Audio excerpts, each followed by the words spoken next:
ಆಕಾಶವಾಣಿ ಕಲಬುರಗಿ.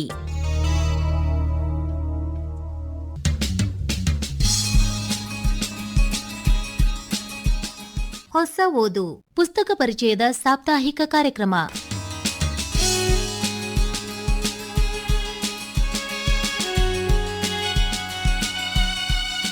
ಇಂದಿನ ಹೊಸ ಓದು ಪುಸ್ತಕ ಪರಿಚಯ ಕಾರ್ಯಕ್ರಮದಲ್ಲಿ ಶ್ರೀ ಎಸ್.ವಿ. ಪಾಟೀಲ್ ಗುಂಡೂರು ಅವರ ಮಹಾಮಹಿಮ ಶರಣ ಸೋಮನಾಳದ ಶ್ರೀ ಗುರುಲಿಂಗಪ್ಪ ಶರಣರು ಹಾಗೂ ಕಸ್ತೂರಿ ಡಿ ಪತ್ತಾರ್ ಅವರ ಕಾವ್ಯಾಂತರಂಗ ಈ ಪುಸ್ತಕಗಳ ಪರಿಚಯ ಮಾಡಿಕೊಳ್ಳುವಿರಿ.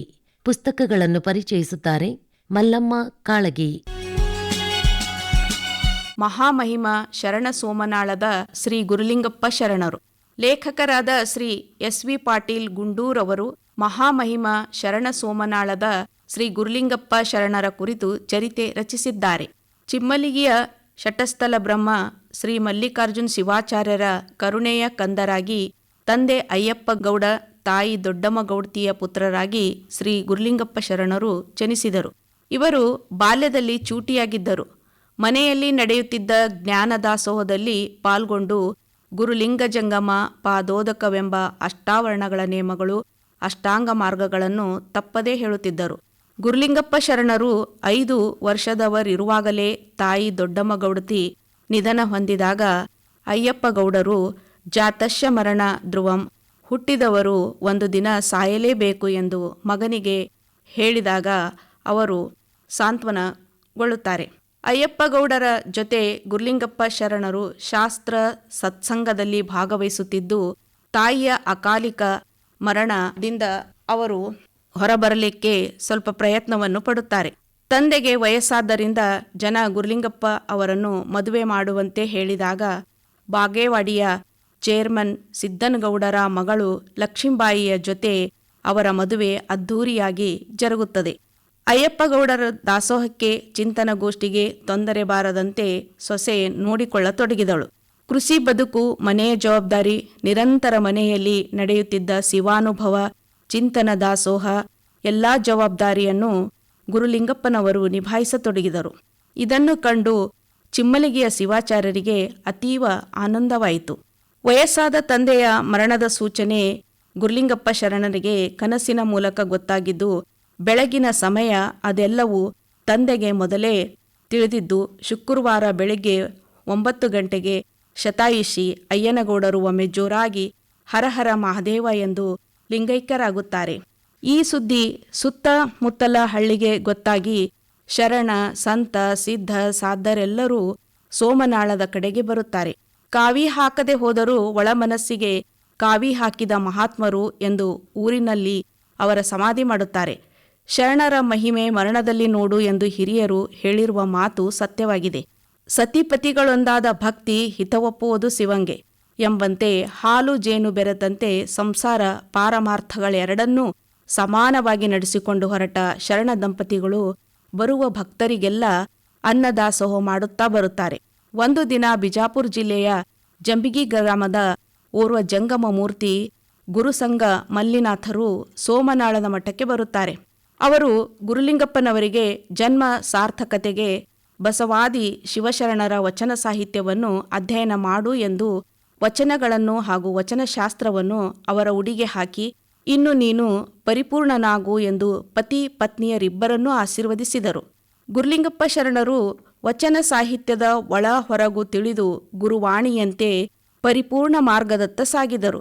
ಜ್ಞಾನದ ನಿಧಿಯಾಗಿದ್ದರಿಂದ ಧ್ಯಾನದ ನಿಧಿಯೂ ಆದರು. ನೆರೆ ರಾಜ್ಯಗಳಲ್ಲಿ ಸೋಮನಾಳ ಹೆಸರಾಗಿ ಅಂದಿನಿಂದ ಜನ ಸೋಮನಾಳ ಎಂದೇ ಕರೆಯುವುದರಿಂದ ಖ್ಯಾತವಾಯಿತು.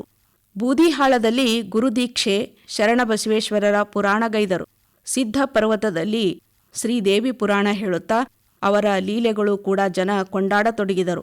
ಪುರಾಣ ಮಹಾಮಂಗಲೋತ್ಸವಕ್ಕಾಗಿ ಆಲೂರು ಗ್ರಾಮಕ್ಕೆ ಬಂದಾಗ ಶರಣಮ್ಮನವರ ಮನೆಯಲ್ಲಿ ಸ್ವಲ್ಪವೇ ಪ್ರಸಾದ ಇದ್ದುದರಿಂದ ಅವಳು ದಿಗಿಲುಗೊಂಡು ಬಂದಂಥ ಜನರಿಗೆ ಹೇಗೆ ಪ್ರಸಾದ ಒದಗಿಸುವುದು ಎಂಬ ಚಿಂತೆಯಲ್ಲಿದ್ದಾಗ ಗುರುಗಳು ಆ ಪ್ರಸಾದವನ್ನು ದ್ವಿಗುಣಗೊಳಿಸಿ ಬಂದಿರುವ ಎಲ್ಲ ಜನರು ಸ್ವೀಕರಿಸುವಂತೆ ಮಾಡಿದ ಪವಾಡ ಪುರುಷರು ಇವರು. ಮೈಲಾಪುರದಲ್ಲಿ ಮುರಿದ ಮನಸ್ಸುಗಳನ್ನು ಒಂದಾಗಿಸಿದರು. ಪುರಾಣ ಕಾರ್ಯಕ್ರಮ ಮಾಡಿದರು. ಸುಜ್ಞಾನಿಯ ಸಂದೇಹ ನೀಗಿದರು. ಕಾಲುವೆಗೆ ಬಿದ್ದವರನ್ನು ಬದುಕಿಸಿದರು. ಶರಣ ದ್ವಯರ ಮಹಾಸಂಗಮ ಪೂಜೆ ಪ್ರಸಾದ ವ್ಯವಸ್ಥೆ ಮಾಡಿದ್ದು ಚಿಂತಿಪ ಭಕ್ತನ ಚರ್ಮರೋಗ ಕಳೆದ ಮಹಾನ್ ಶರಣರು ಇವರು.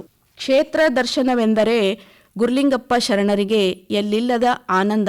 ಭಕ್ತರೊಡಗೂಡಿ ಶಿವನ ಸ್ಮರಣೆ ಮಾಡುತ್ತಾ ಸಾಗಿದರೆ ದೇವರು ದರ್ಶನ ನೀಡುತ್ತಾನೆಂಬ ಅನಿಸಿಕೆ ಕೋಶ ಓದುವುದಕ್ಕಿಂತ ದೇಶ ತಿರುಗಿ ನೋಡು ಎನ್ನುವ ಹಾಗೆ ವಿಭಿನ್ನ ಸಂಸ್ಕೃತಿ, ಜನ, ವೈವಿಧ್ಯತೆ, ಆಕರ್ಷಿತ ಭಕ್ತಿ ಇಮ್ಮಡಿಗೊಳ್ಳುತ್ತದೆ.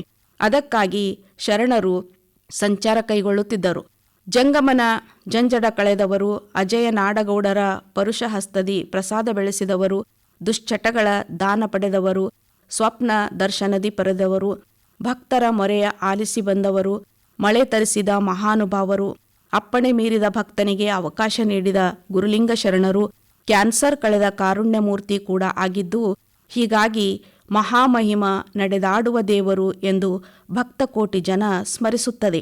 ಸದಾ ಸಮಾಜೋದ್ಧಾರದ ಬಗ್ಗೆ ಚಿಂತನೆಯಲ್ಲಿನ ಶರಣರಿಗೆ ಆರೋಗ್ಯದಲ್ಲಿ ಏರುಪೇರು ಉಂಟಾಗಿ ಕಾರಟಗಿಯಲ್ಲಿ ಹಮ್ಮಿಕೊಂಡ ಕಾರ್ಯಕ್ರಮಕ್ಕೆ ಹೋಗುತ್ತೇನೋ ಇಲ್ಲವೋ ಅನ್ನುವ ಆತಂಕ ಇದ್ದು ಕೂಡಲೇ ಚೇತರಿಸಿಕೊಂಡು ಭಾಗಿಯಾದರು.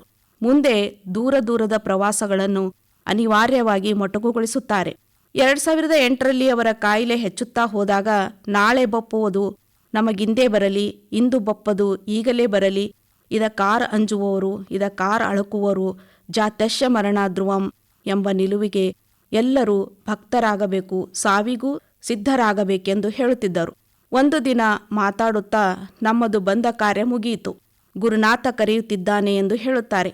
ಎಲ್ಲ ಭಕ್ತರಿಗೆ ಭಯ ಉಂಟಾಗುತ್ತದೆ. ದಿನಾಂಕ 22/10/2019 ಶುಕ್ರವಾರ ಬೆಳಿಗ್ಗೆ 7:15 ದಶಮಿಯ ತಿಥಿಯಂದು ಶರಣರು ಶಿವನೋಳು ಬೆರೆತು ಬಿಡುತ್ತಾರೆ. ಈ ಸುದ್ದಿ ತಿಳಿದು ಸೋಮನಾಳಕ್ಕೆ ಜನಸಾಗರ ಹರಿದು ಬಂದು ಅವರ ಅಂತಿಮ ಯಾತ್ರೆಯಲ್ಲಿ ಪಾಲ್ಗೊಂಡಿತು. ಸೋಮನಾಳದಲ್ಲಿ ಶರಣರು ಇಂದು ಮೌನವಾಗಿ ಮೂರ್ತಿ ರೂಪದಲ್ಲಿ ಕುಳಿತಿರುವ ಅವರ ಮಂದಿರ ನಿರ್ಮಾಣ ಮಾಡಲಾಗಿದೆ. ಲೇಖಕರಾದ ಎಸ್.ವಿ.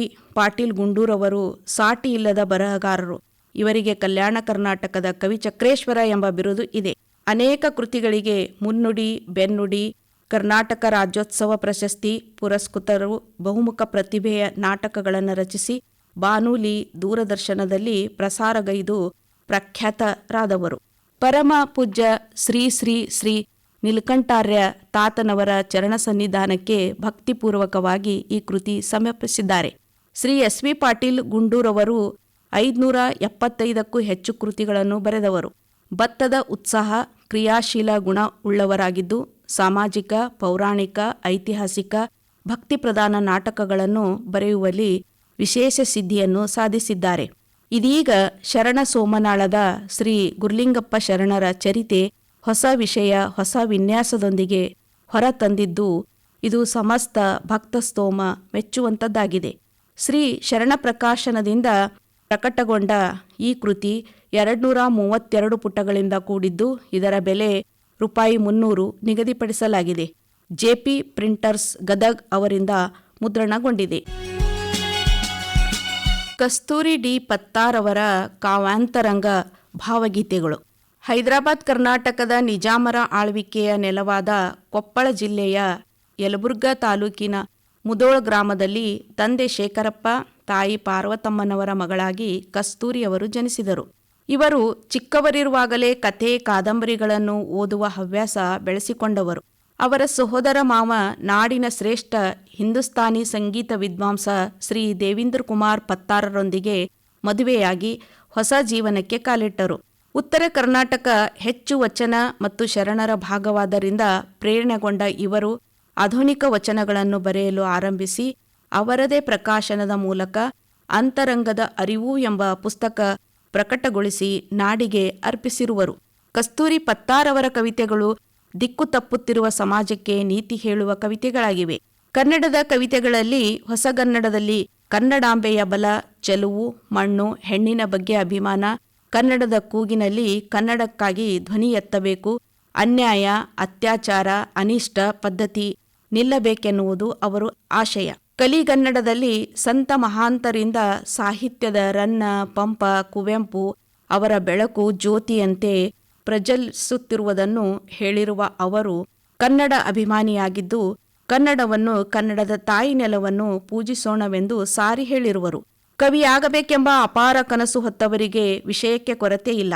ಹುಲ್ಲು ಕಡ್ಡಿಯಿಂದ ಹಿಮಾಲಯದವರೆಗೆ, ಇರುವೆಯಿಂದ ಆನೆಯವರೆಗೆ, ಕೋಗಿಲೆಯಿಂದ ರಣಹದ್ದುಗಳವರೆಗೆ ವೈವಿಧ್ಯಮಯವಾದ ಸಂಗತಿಗಳ ಅರಿವು ಕವಿಗಿದ್ದರೆ ಕಾವ್ಯ ರಚನೆಯ ಮಧುರ ಕ್ಷಣದ ಸರಿಯೇ ಬೇರೆ ಎನ್ನುವಂತೆ ಕಸ್ತೂರಿಯವರು ಕಾವ್ಯಾಂತರಂಗದ ಭಾವಗೀತೆಗಳನ್ನು ರಚಿಸಿದ್ದಾರೆ. ನಾಡು, ನುಡಿ, ನೆಲ, ಜಲ ಹಾಗೂ ಮನುಷ್ಯನ ದೈನಂದಿನ ಆಗುಹೋಗುಗಳ ನೋವು ನಲಿವುಗಳನ್ನು ಈ ಕವನ ಸಂಕಲನದಲ್ಲಿ ಅಭಿವ್ಯಕ್ತಿಸಲಾಗಿದೆ. ವರ್ತಮಾನದೊಳಗೆ ನಡೆಯುತ್ತಿರುವ ರಾಜಕೀಯ ವಿದ್ಯಮಾನಗಳನ್ನು ಗಮನಿಸಿದ ಕವಿತ್ರಿ, ಗಾಂಧೀಜಿ ಅಜ್ಜನ ಕನಸು ಸಾಯುತ್ತಿದೆ, ಸಂಸ್ಕೃತಿ ಸಂಸ್ಕಾರ ಹಾಳಾಗುತ್ತಿದೆ ಎನ್ನುವ ಕಟು ಸತ್ಯವನ್ನು ಸ್ವದೇಶಿ ಜಪ ಮಾಡುತ್ತಾ ವಿದೇಶಿಯ ವ್ಯಾಪಾರ ಲೋಕದಲ್ಲಿ ಕಳೆದು ಹೋಗಿರುವ ಜನಸಮುದಾಯವನ್ನು ಕಂಡು ಆತಂಕ ವ್ಯಕ್ತಪಡಿಸಿದ್ದಾರೆ.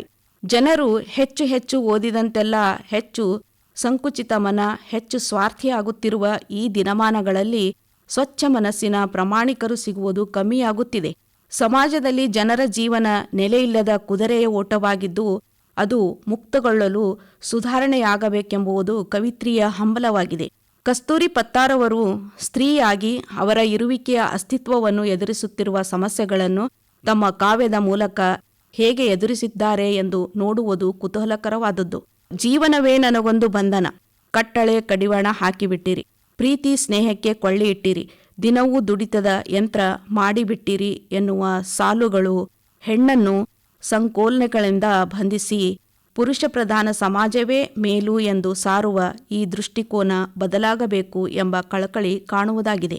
ಸಾಮಾಜಿಕ ತಾರತಮ್ಯವನ್ನು ಗಮನಿಸಿದ್ದಾರೆ. ನಗರ ಪಟ್ಟಣಗಳ ನಡುವಿನ ಅಂತರವನ್ನು ಅನುಭವಿಸಿದ್ದಾರೆ.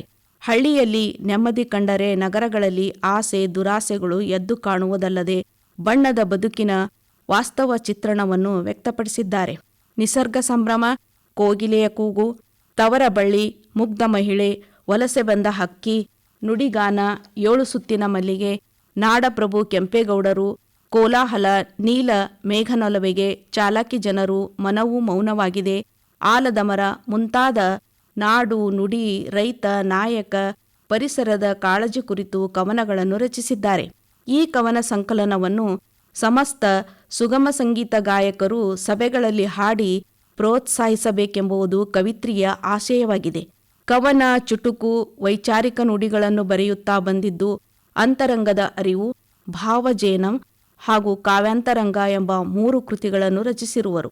ಇವರಿಗೆ ಜನಪ್ರಿಯ ಜಾನಪದ ಗಾಯಕರು, ವಿದ್ವಾಂಸರೂ ಆದ ಡಾಕ್ಟರ್ ಅಪ್ಪಗೆರೆ ತಿಮ್ಮರಾಜು ಅವರು ಶುಭ ಹಾರೈಸಿದ್ದಾರೆ.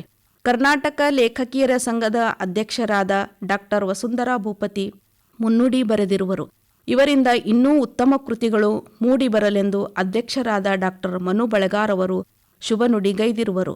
ಪ್ರೇಮದ ಹಲವು ಕವಿತೆಗಳು ಅಮಾಯಕರನ್ನು ಎಚ್ಚರಿಸುವ ಅವರ ಧೈರ್ಯ ಮೆಚ್ಚುವಂಥದ್ದು ಎಂದು ಡಾಕ್ಟರ್ ಎಲ್ ಹನುಮಂತಯ್ಯನವರು ಬೆನ್ನುಡಿಯಲ್ಲಿ ಬರೆದಿರುವರು.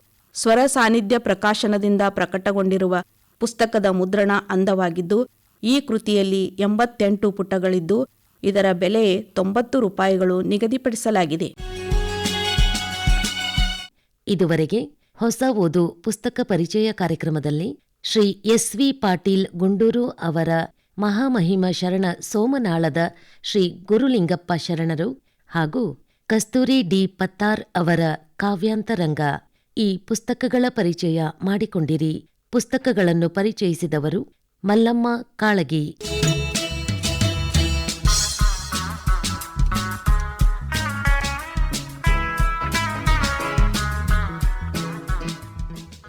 ನಿರ್ಮಾಣ ನೆರವು ಮಧು ದೇಶ್ಮುಖ್. ನಿರ್ಮಾಣ ಶಾರದಾ ಜಂಬಲ್ದಿನ್ನಿ. ಹೊಸ ಓದು ಪುಸ್ತಕ ಪರಿಚಯ ಕಾರ್ಯಕ್ರಮ ಪ್ರಸಾರವಾಯಿತು.